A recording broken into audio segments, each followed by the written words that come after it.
While the topic of this video isn't all that festive, as a bad cold and a slew of other commitments unfortunately forced me to push back its release date, considering that many people include Die Hard as part of their holiday playlist, a film about a pair of female spies doesn't feel all that out of place.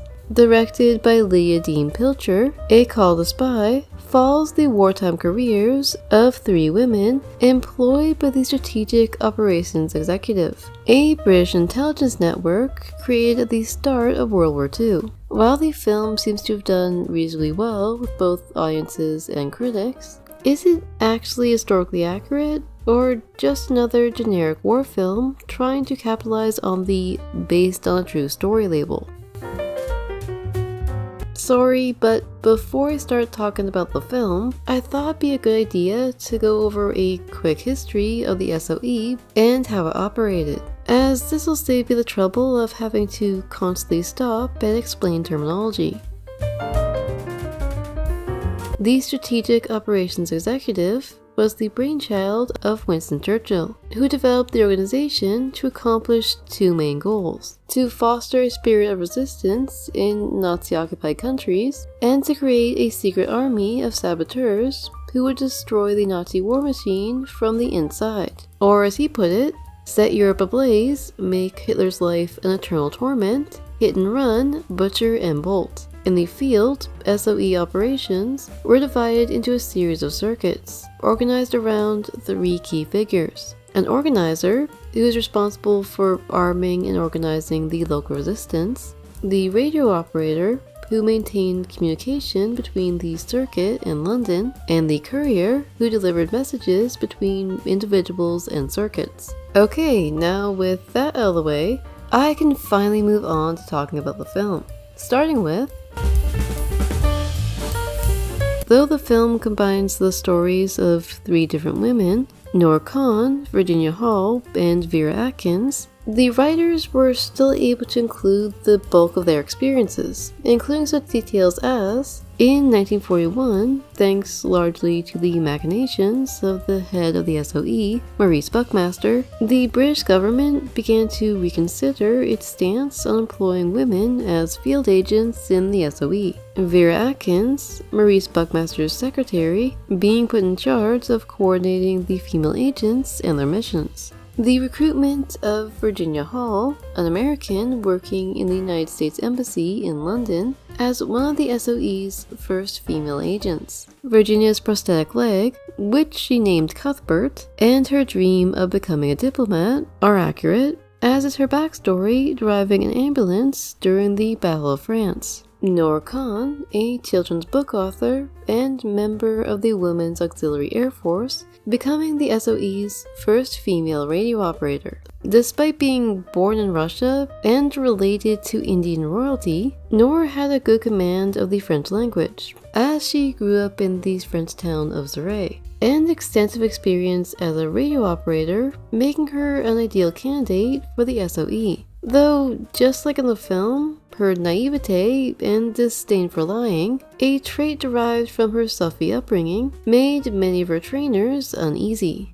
Virginia's first assignment to infiltrate the French unoccupied zone under the guise of an American journalist working for the New York Post, and her use of amphetamines to help deal with the pain caused by her prosthetic leg. The film's depiction of the French unoccupied zone. Though independent on the surface, the area was undeniably under Nazi control, with Gestapo patrolling the streets alongside the milice, or militia, a group of armed thugs created by the Vichy government to hunt down members of the resistance. Just like in the film, citizens of the unoccupied zone also had to put up with severe food rationing, which made certain foods like butter, milk, and wine incredibly scarce. Though these shortages were not caused by the war, but were instead the result of the Nazis stealing food and shipping it back to Germany. Yeah, I'm just gonna add that to the list.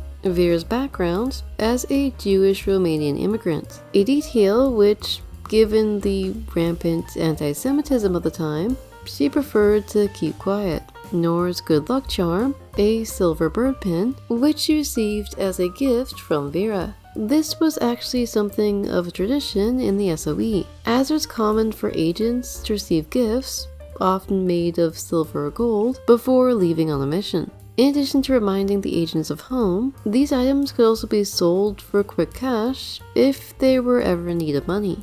Vera's fear of being deported, which only intensified after Britain went to war with Romania on December 7th, 1941.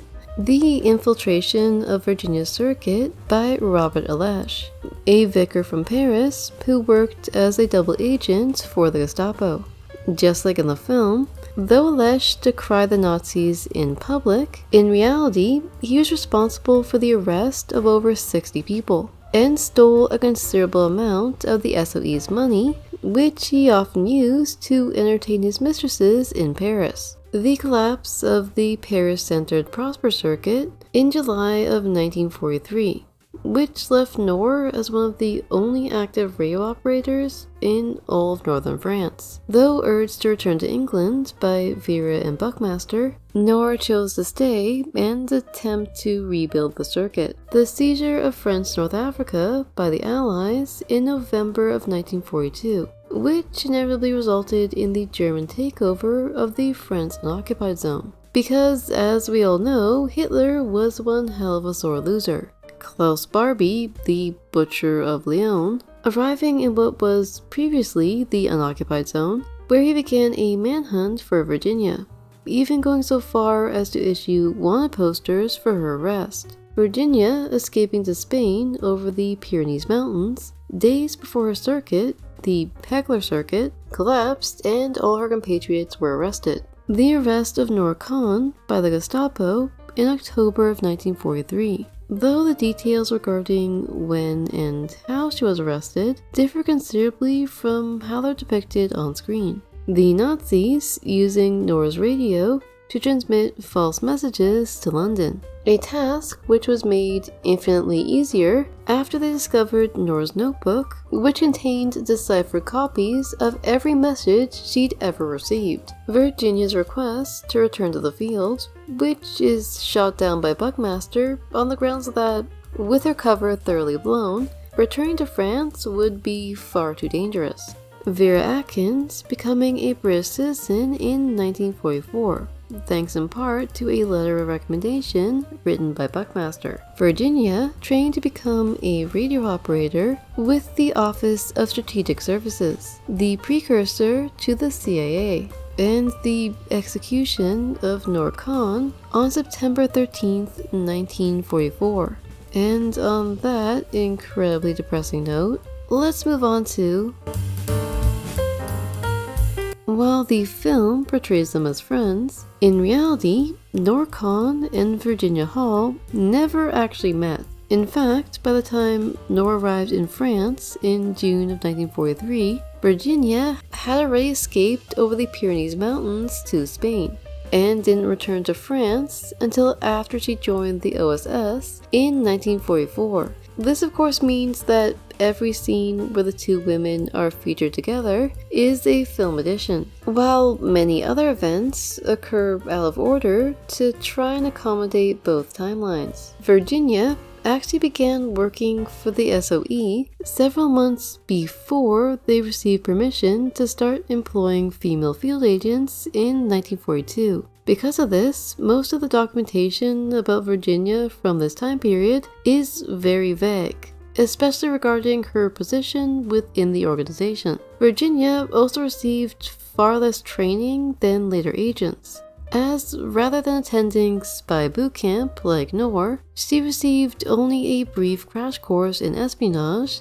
before being sent into the unoccupied zone with the very vague directive to keep her eyes and ears open. Though despite these vague instructions, Virginia proved herself to be a very capable organizer, scouting out airfields, organizing sabotage missions, and planning the odd prison break. While the film depicts Vera recruiting Virginia at a party, this is unlikely as Atkins didn't join the SOE until April 4th, 1941, 3 months after Virginia joined the organization. Instead, it's much more likely that Virginia was recruited by F Section's General Staff Officer, Nicholas Boddington, as he wrote a memo to the head of F Section recommending Virginia as a candidate for the SOE. Dr. Jean Rousset, a member of the Resistance and one of Virginia's closest allies, has his name changed to Dr. Chevalier in the film, and I have no idea why. The story of Virginia's injury is altered slightly for the film, as while it's true that she lost her leg during a hunting accident, when she accidentally shot herself in the foot, this happened when Virginia was in her late 20s, not when she was a teenager like in the film. The accident also occurred not in the United States, but in Turkey, while Virginia was on a hunting trip with some of her colleagues from the American consulate in Izmir, a fact which actually complicated Virginia's recovery. As unable to find a prosthesis in Turkey, she was forced to return home to the United States. While these changes may seem inconsequential, I got the distinct impression that the writers were trying to make Virginia look more competent, as a teenager tripping over a fence feels far more excusable than a fully grown woman fumbling her gun and shooting herself in the foot.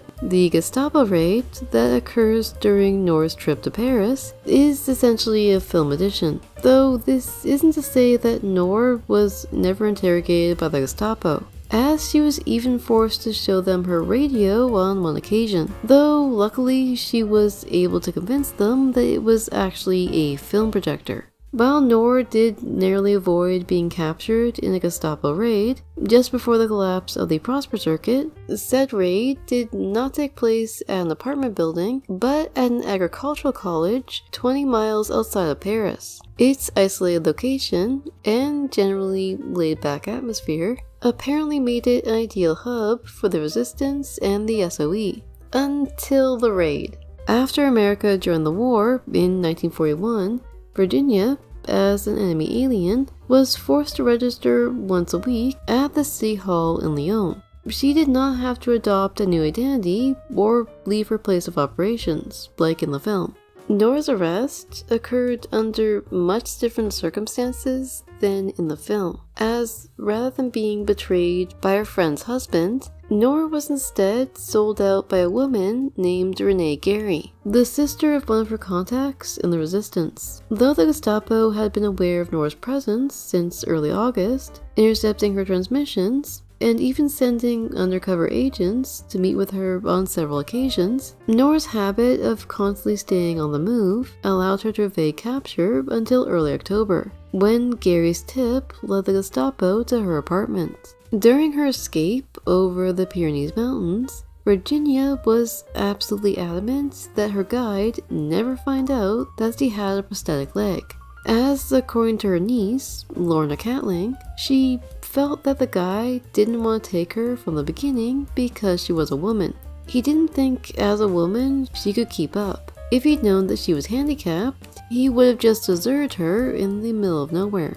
The guide in the film is, by contrast, much more chill. The film also omits Virginia's 3 traveling companions and her brief stay in a Spanish prison after she was arrested for suspicious behavior. Virginia was only able to escape after convincing one of her fellow inmates to deliver a coded message to the American consulate. Yeah, it turns out that one of the most badass spies in World War II was saved by a Spanish prostitute. Several of Virginia's exploits were altered or made up for the film, as she never stabbed a member of the Gestapo, helped with the evacuation of an injured agent, or blew up a supply train.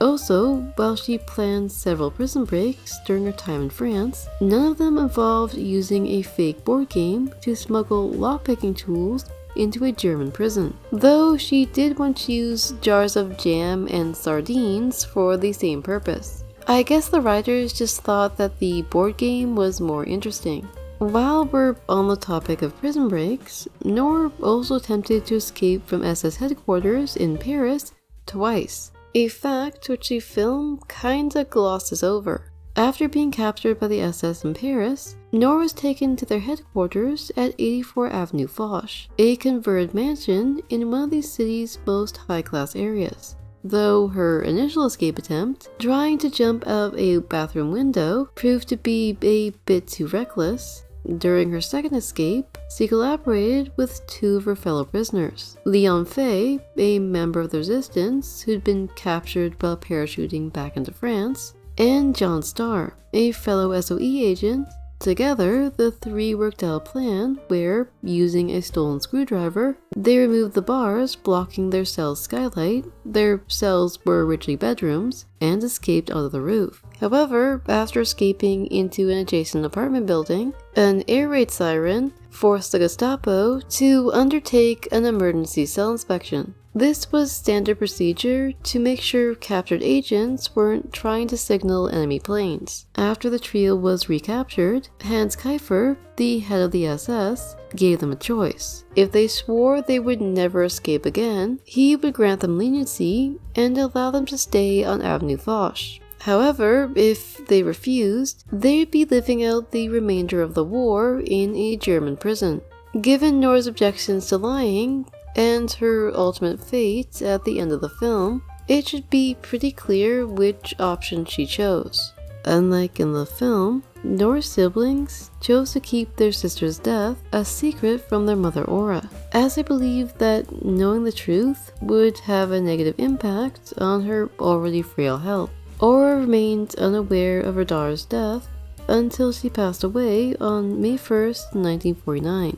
A Call to Spy serves as an important acknowledgement of the contributions that female spies made during World War II. While the film is not perfect, as it chose to combine the stories of two women who never even met each other, it is, for the most part, a very accurate portrayal of Noor and Virginia's time serving in the SOE. If you want to find out more about the lives of these incredible women, or any of the other ladies who served as field agents for the SOE and OSS, feel free to check out some of the books I listed in the description. As always, I'm Silver Jade, wishing you a happy holidays and an excellent new year.